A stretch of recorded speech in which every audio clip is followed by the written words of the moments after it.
Hello guys, welcome to our channel kids learning. Good morning. आज हम हिंदी का new निबंध करेंगे, वनों का महत्व। Now let's start. सबसे पहले प्रस्तावना या भूमिका। वनों की कीमत अमूल्य है, यानी कि जो वन है बहुत ही कीमती है। वन हमारे पृथ्वी और पृथ्वी पर रहने वाले जीव जंतुओं और मनुष्यों के लिए अनिवार्य है, ज़रूरी है। अगर वन नहीं होंगे तो हमारा पृथ्वी पर जीवित रहना असंभव हो जाएगा या हो गया। वन प्राकृतिक संसाधन है। वनों से हमें कई प्रकार की आवश्यक वस्तुओं की प्राप्ति होती है। वन प्रकृति के संतुलन को बनाए रखने में मददगार साबित हुए हैं। वनों द्वारा ही हमें जीवनदायिनी गैस ऑक्सीजन प्राप्त होती है। पृथ्वी पर जीवन बनाए रखने के लिए वनों का होना अति आवश्यक है। आगे हमें वनों से होने वाले कौन कौन से लाभ हैं। पृथ्वी को सदैव फलीभूत रखने के लिए वनों का होना आवश्यक है। वनों से हमें विभिन्न प्रकार की लकड़ियाँ, जड़ी बूटियाँ, फल फूल इत्यादि प्राप्त होते हैं, जो कि हमारे दैनिक जीवन के लिए उपयोगी साबित होते हैं। वनों के कारण मनुष्य और जीव जंतुओं को ऑक्सीजन की प्राप्ति होती है। वनों से हमें घनी छाया मिलती है, इससे फलों का स्वाद नसीब होता है। अगर वन नहीं होंगे तो जंगली जानवर हमारे खेतों, घरों और सड़कों तक आ जाएंगे। वृक्षों की जड़ें उपजाऊ मिट्टी को पकड़ कर रखती है, जिससे मिट्टी का कटाव नहीं होता।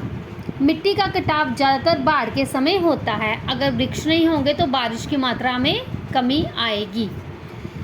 ये वनों के लाभ हो गए। अब हमने बताना कि वनों की कटाई से होने वाली हानियाँ। अगर हम वन को काट रहे हैं तो उससे हमें क्या नुकसान हो सकते हैं। आदिकाल से मनुष्य के जीवन में वन महत्वपूर्ण रहे हैं, परंतु जैसे जैसे सभ्यता का विकास हुआ वैसे वैसे मनुष्य ने अपनी आवश्यकता को पूर्ण करने के लिए वृक्षों को काटना आरंभ कर दिया। मनुष्यों को घर, शॉपिंग मॉल, कारखाने बनाने के लिए जगह कम पड़ रही है। नतीजा, वन तेजी से रातों रात काटे जा रहे हैं। ये एक कानूनी अपराध है। वनों को काटने से पशु पक्षियों का जीवन अस्त व्यस्त हो रहा है। उन्हें खाने के लिए कुछ नहीं मिल रहा और वे अपने प्राकृतिक घरों से बेघर हो रहे हैं।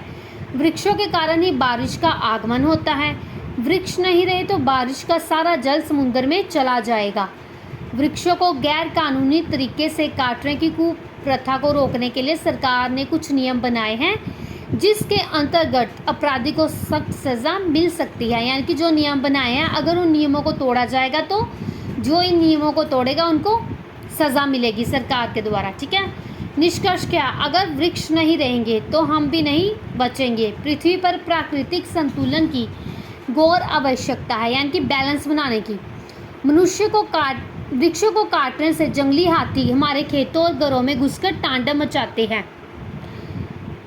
ये सब इसलिए कि हम उनके घर छीन रहे हैं। अगर हमारा कोई घर छीन ले तो हमें कैसा महसूस होगा। हम बेसहारा हो जाएंगे। अब सोचने का वक्त आ गया है। हमें वनों की रक्षा करनी चाहिए ताकि हम पृथ्वी और पर्यावरण को विनाश के मुंह से बचा सकें। वनों को कटने से बचाएं, जीवन को स्वस्थ बनाएं।